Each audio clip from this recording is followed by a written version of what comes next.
So we got a question, Drew, do you think Usain Bolt is clean? Recently there was an article by Victor Conte, the firmware head of the Bowco Lab, criticising the Jamaican track athletics doping program, saying there's not enough transparency on testing procedures and how many tests are being done. What is your thoughts, Drew? Do I think... Well, what do I think? Well, Usain's never failed a drug test, and neither did Lance Armstrong. Neither did Marion Jones. It doesn't really matter. It doesn't really matter, right? It's like, I'm not saying Usain's on the juice. What I'm saying is it doesn't really matter. When you're an Olympic icon, whatever, like, as people don't really care. People want to believe in a fairy tale, alright, whatever. The reality is, what's the definition of clean?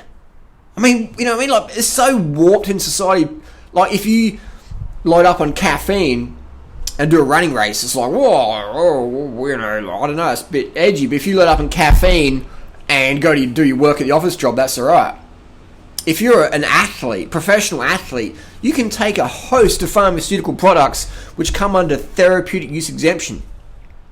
You can take a lot. You can take modafinil. You can take salbutamol. You can take tramadol. You can take cortisone. You can take cortisone, man. You can take androl. You can take primotestin depot. You can take Sustanon 250.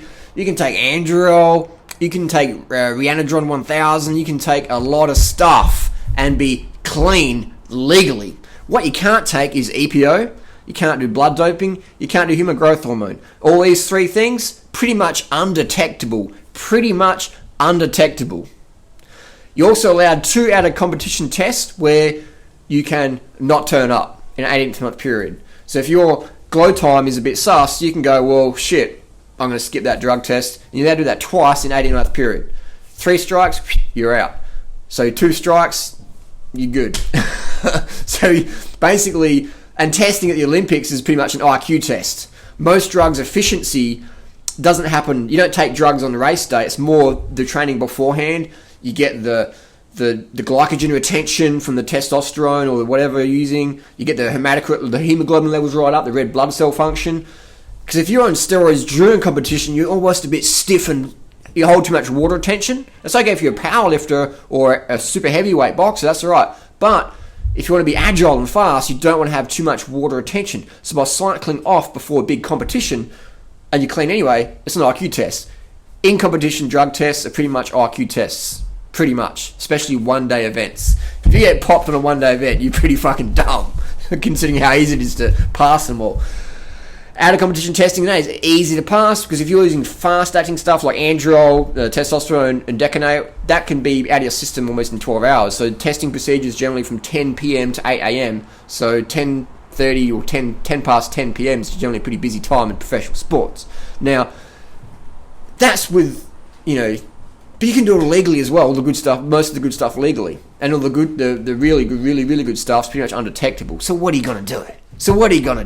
You know what I mean? It's like, people don't know how it works, do they? They got no fucking idea. But what I like about Usain Bolt, what I love about Usain Bolt is his positive attitude. He's a bit like Lance Armstrong. He's just got this attitude of like, this is my fucking goal, man. This is what I fucking want to do, and I fucking work towards that. I do whatever it takes, and this is my goal. So if you watch a lot of Usain Bolt documentaries, he's very just driven. Just reminds me of Lance. Just fucking do what it fucking takes. Do what it takes. Usain seems less of a prick than Lance sort of was, but if you watch his documentaries, he's quite upbeat, gives a lot of attention to the crowd and stuff like that. So I really enjoy that. That's what I focus on about Usain Bolt. Is he clean or whatever? Who really cares, man? Who really cares? It's professional sport, man. You're paid to fucking win. It's not clean. They're paid to fucking win, man. Their job is to fucking win.